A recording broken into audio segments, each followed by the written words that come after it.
Today's video is about a trip that I took with my wife a few years ago to Paros, Greece.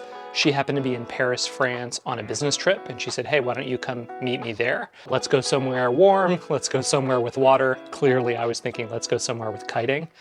And so we ended up picking Paros, and this video is about why we were so thrilled that we made that choice. So how did we choose Paros, Greece? First, at least in my list, is the wind. Greece in the Aegean Sea has a wind phenomenon called the Meltemi. The Meltemi comes from a high pressure region in the Balkans. It sweeps down across the Aegean. The Greek islands are kind of famous for this wind. It blows, June through September.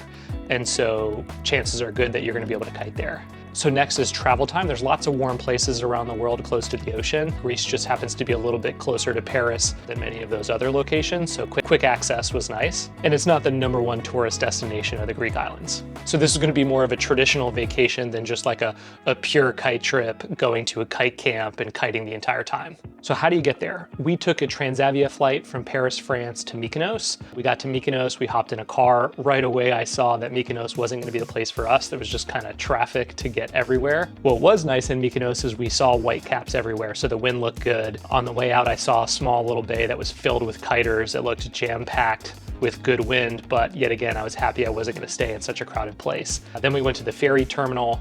It was crazy to see ferries going to all these different islands, and we just hopped a 2-hour ferry to Paros. In Paros, it dumps you out in Paroika, which is kind of one of the big cities in the north.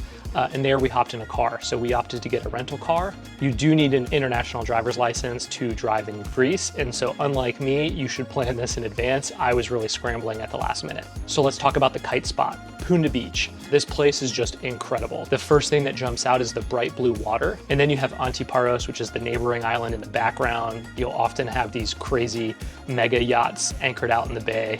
And so it's just super picturesque with kites everywhere, boats, hilly landscape in the background, a huge open beach with lots of room to launch and to land.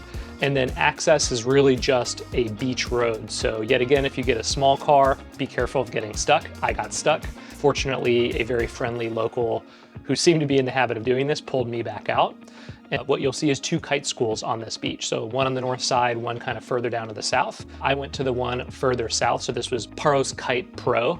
And I basically just chose this one because it had core gear. It said it was brand new gear. And I just wanted to be flying on kites that I was fairly familiar with. The owner was great.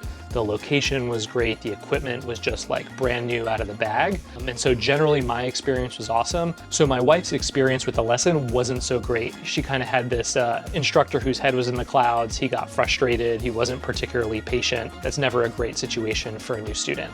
The other key thing to know about Punda Beach is that it can get crowded. And then what you'll see is the flat water spot is right there up against the beach. And so you'll see, aggressive, seasoned freestyle riders practicing handle passes in big air, crossing paths with beginners, and maybe not always respecting right of way. So that was intimidating for my wife and something to take into account for other people going for the first time. Great, so let's talk about when to go. From a wind perspective, they say peak season is kind of June through September, but July and August are really the peak. So where should you stay? I think if you're primarily going there to kite, the best spot is to stay as close as possible to Punda Beach. There's a hotel just north of Punda Beach. I saw a couple of Airbnbs and kind of local rental houses. Those are going to be the most ideal spots. So we were going more for a vacation than purely just a kite trip, so we wanted a bit more pampering. We stayed at the Archipelagos Hotel. It was kind of like 10 to 12 minutes north of the beach, still easy to get to. It was beautiful. It was isolated down these dirt roads, kind of very far away from everything. Great view off these cliffs over the ocean. It didn't hurt that you could get a good cocktail served to you right in the pool. And ultimately it was quiet, beautiful, and easy access to kiting. So we love the Archipelagos. We hit a period of no wind after a couple of days, and so we decided, hey, let's branch out and go further away from the kite spot. And so the second spot we stayed was the Calm Hotel. So that was in Drios on the west side of the island.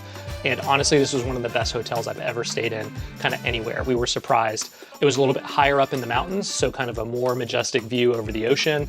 The hotel itself, you know, each little bungalow had its own pool. The design of everything was spectacular, and the food was amazing. And so for us, you know, we'd highly recommend that particular hotel too. So what should you do while you're there? Obviously, first recommendation is kiting.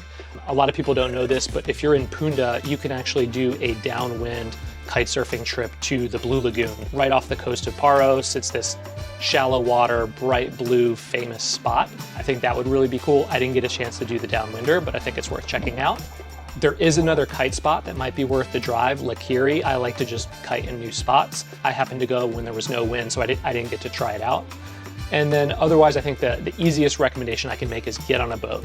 See if you can rent a sailboat, rent a boat. There are sunset cruises. There's kind of a bunch of different options to do this, but I think the Greek islands are best viewed from the water. My wife and I got a boat. We got to go out and check out the Blue Lagoon, and I think it's just the best way to see the islands.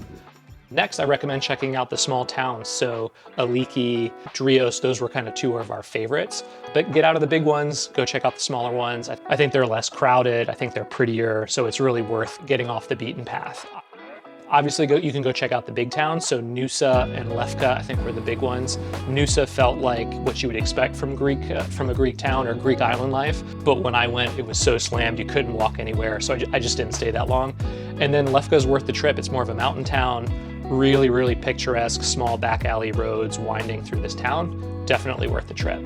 After that, I think the other recommendation I have is go explore the smaller beaches or go drive around and check out beaches outside of just the one nearest to where you're staying. And then last, the food. I was blown away by the food, how fresh the vegetables were, the tomatoes in particular, how good the feta was. The Greek salads were amazing. A couple restaurants that we tried and really liked, Cafe Marina, Kima's and Drios, and then Stella's Tavern just down the road from there. Those were great, but I'm sure there's tons of others worth checking out. Cool, so there you have it. Those are my thoughts on Paros, why we picked it, where you should stay, what you should do. Hopefully if you're planning a trip, something in here can help you out. If you liked it, give me a thumbs up. If you got any questions, throw them in the comments down below. And thanks for watching.